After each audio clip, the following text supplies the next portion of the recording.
Hello, my name is Tian. My presentation topic is the cyber physical vulnerability analysis of the communication-based train control. And here is the overview of my presentation. There are 5 parts. The first part is the introduction and background. And then I will talk about the communication-based train control. The third part is SDN-based ARP spoofing countermeasure for CBTC. So in this section, you may need some knowledge from the course CS6250. And then the fourth part is the numerical results. The final part is the conclusion. So what's the cyber physical system? In this paper, the author defines the CPS as an entanglement of the physical and computing systems by real-time information exchange through networking. And it must be a real-time Internet of Things, and it must be end-to-end real-time performance guarantee. The cyber physical system have some security issues because there are interaction between the physical and computing systems, and it increases the CPS vulnerability. So does this problem solved? In this paper, no, because in this paper there is a communication-based train control system, and this system can be compromised. And what's the CBTC architecture? It's a next-generation train control system adopting the wireless communication and a computer installed in the centralized in the central control center on the ground.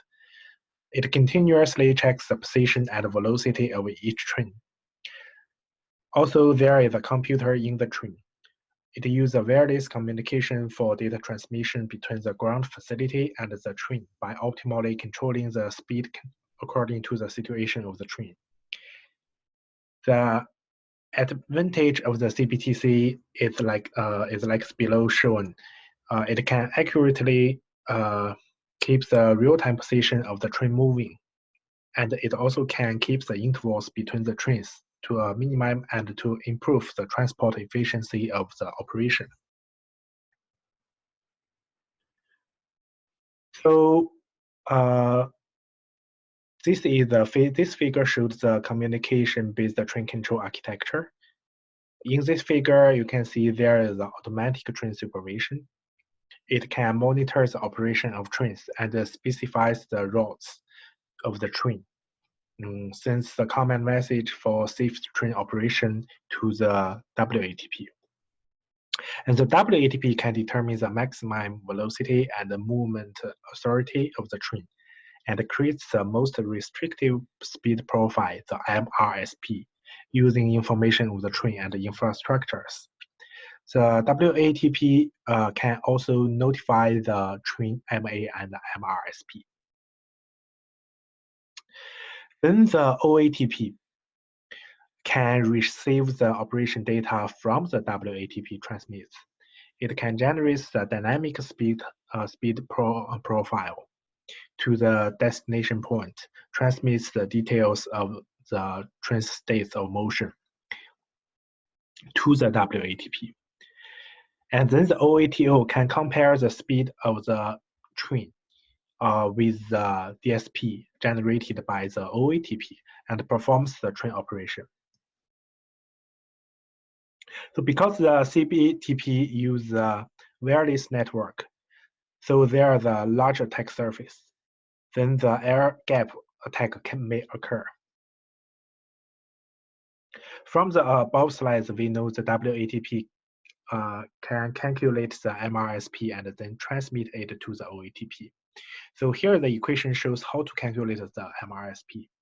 So it can be calculated by using 3 velocities. The first one is the Vmax. It's the maximum speed that the train can reach. The second one is the Vfix. It's the prescribed speed. Third one is the Vtemp. It's a temporary speed limit set by the current traffic policy. So here are some velocities shown in the right figure. including the vfix and vmax and vtemp. Then according to the WATP equation, it only adopts the lowest speed limit in each section. So as shown in this figure, in this section there are only two velocity. One is a Vmax, one is a Vfix one.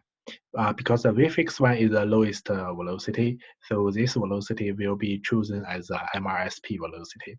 And we can do the same thing for the left three. Then we get this figure. And according to the algorithm one, we can see if the VMRSP in section X is lower than the VMRSP in section X plus 1, then we need to perform these two algorithms. Specifically in this figure, we can see because the VMRSP2 is lower than the VMRSP3, then we need to perform this algorithm. And the result is like this. We need to add the train length at the end of the section VMRSP2 and at the end of the VMRSP3, because the VMRSP3 is also lower than the VMRSP4. And then we update the end point of the section according to the algorithm, and finally we get the final CBTC protocol. So in this paper, we assume that the train takes uniformly accelerated motion and the DSP is calculated by the formula of the uniformly accelerated motion. This figure showed the OATP's MRSP data received from the WATP.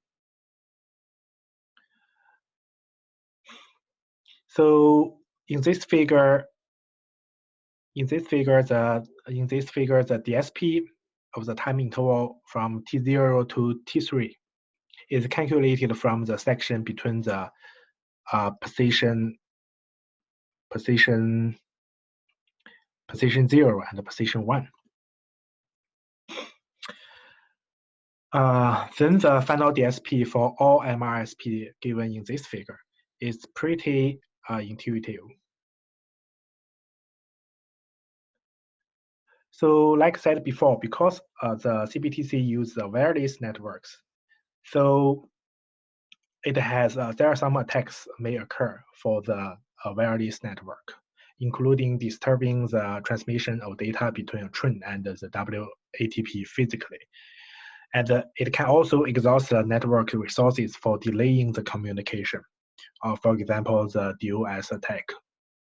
And in this paper, the author mainly talk about the manipulate the operation date between a train and the WATP.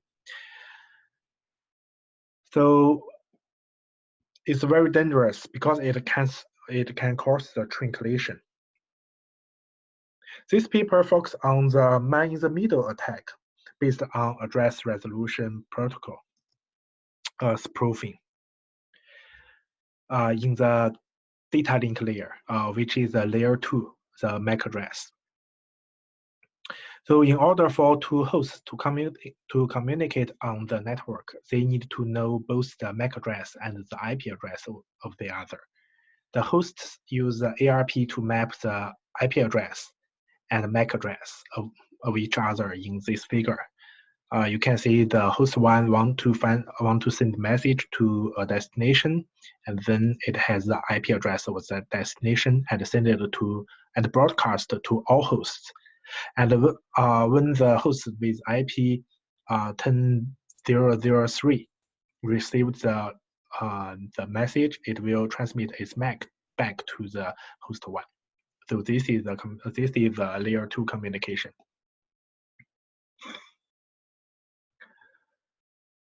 So through the following processes, the two hosts can communicate with each other.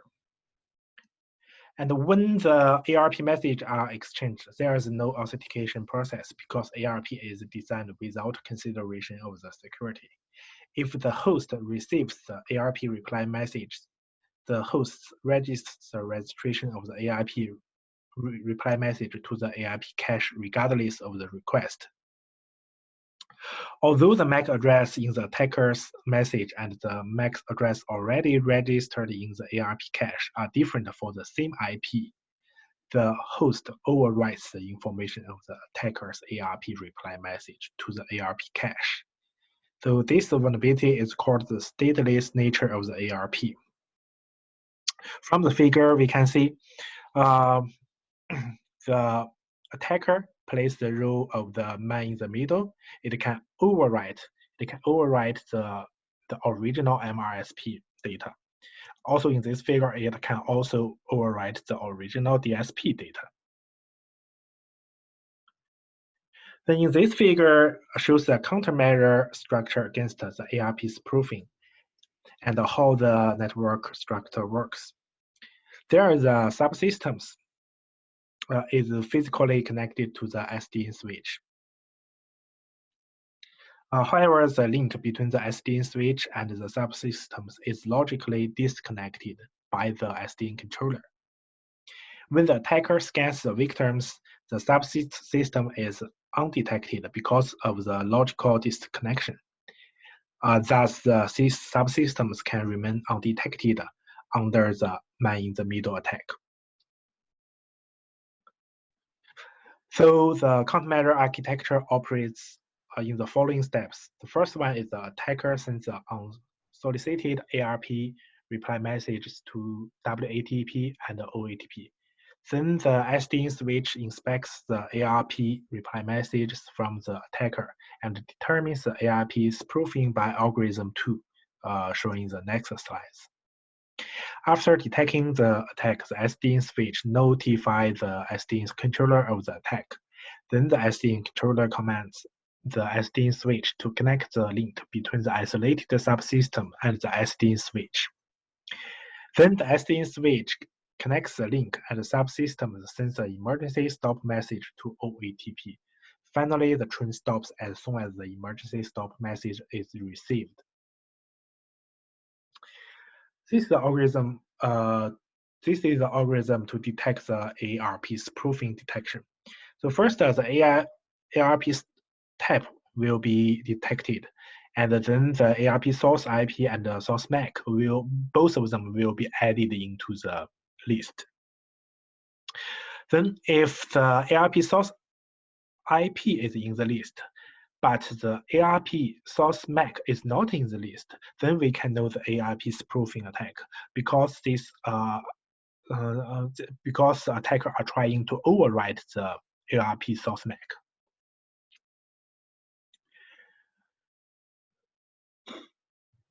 To verify the vulnerability analysis and the countermeasure architecture, the authors implement a realistic CBTC as shown in the left figure.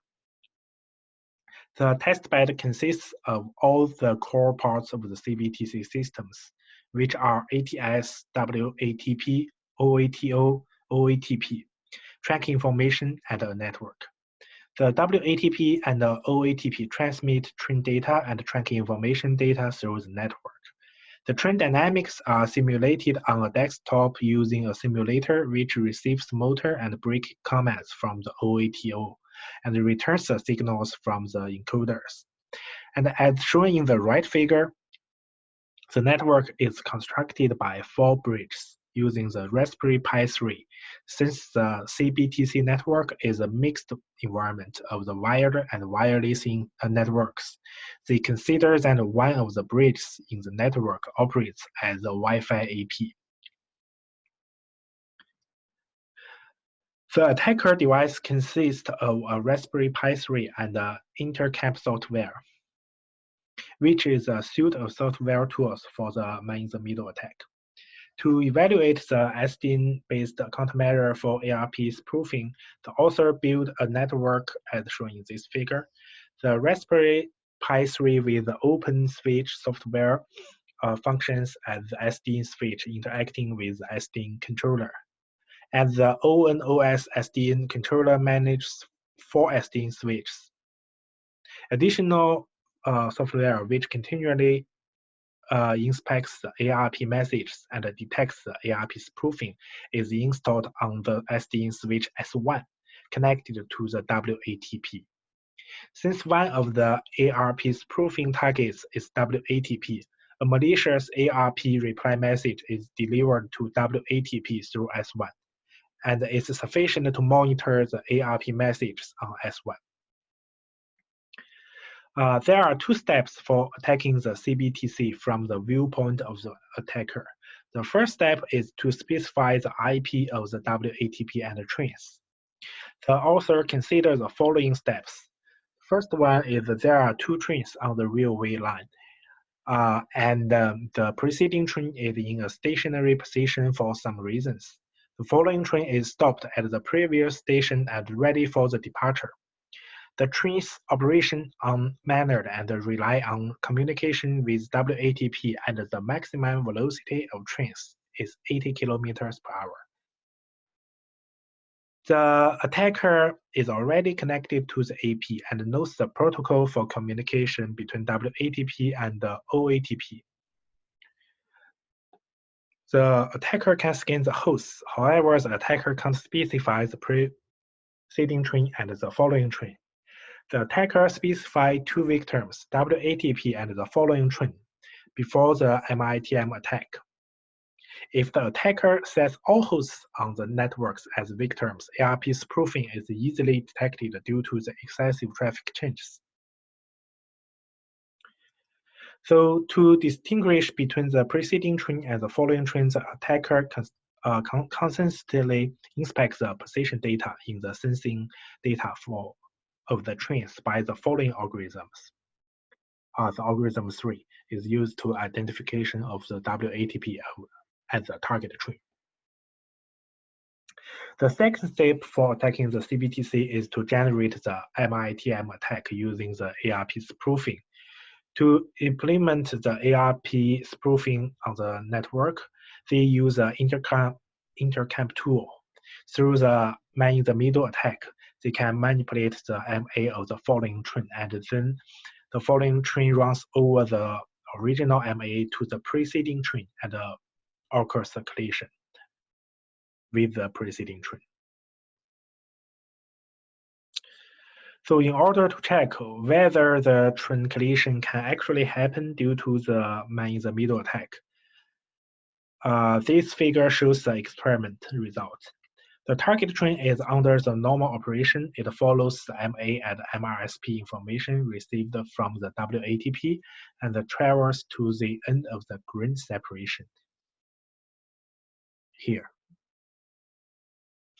However, under the man-in-the-middle attack, due to the manipulated MA and MRSP, the train travels to the end of the red separation as shown in the figure is here.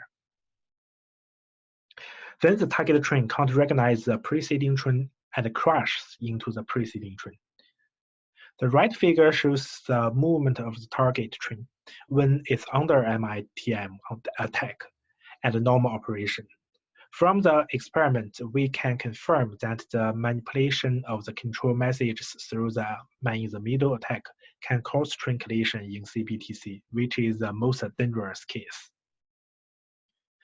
The proposed countermeasure architecture for the ARP spoofing attack is evaluated by the system shown in this figure. To evaluate how fast the target train recovers from the man-in-the-middle attack, the attack countermeasure time TC is defined as the total time period that the train malfunctions by the man-in-the-middle attack. The attack countermeasure time is calculated as a time interval from the instant the first manipulated packet arrives at the OATP until the arrival of the train emergency stop packet. In order to verify our countermeasure structure, we assume the worst case attack steps in which the train travels beyond the origin MA. The first assumption is that the travel separation should be far enough to allow the train to run at the maximum speed. And the point of the man-in-the-middle attack is when the train starts to decelerate at the maximum speed. then the train does not decelerate but runs at the maximum speed. The safety margin between the trains is 260 meters, and the maximum velocity of the train Vmax is 80 kilometers per hour. Other emergency braking systems doesn't exist on this train. When the train receives emergency stop messages, the train just tries to brake. So these two figures shows the performance of our proposed schema. The target train which has received the manipulated control message travels far further than the original MA during the attack countermeasure time, with the maximum speed. The distance d over is defined that is the exceeded distance over the original MA. As shown in the right figure, the over can be represented by the yellow area. In the measured TC, as shown in the left figure, in the worst case, the proposed structure can handle the man-in-the-middle attack in 2.25 seconds, and the over doesn't exceed 5 meters. This result shows that the trains do not have a collision with the preceding train because the over is smaller than the safety margin, which verifies the proposed schema. So to conclude, this paper showed the possibility of the cyber-physical attacks to the CBTC systems and carried out vulnerability analysis of the CBTC systems. It proposed a countermeasure structure for improving the resilience of the CBTC systems. The purpose of the structure is to have a host that is not exposed to the attacker using the SDN controller. And it implemented a realistic CBTC testbed on top of the commercial train control and supervision software. The numerical results showed the proposed countermeasure structure can effectively detect the attacks in the real time. Thank you.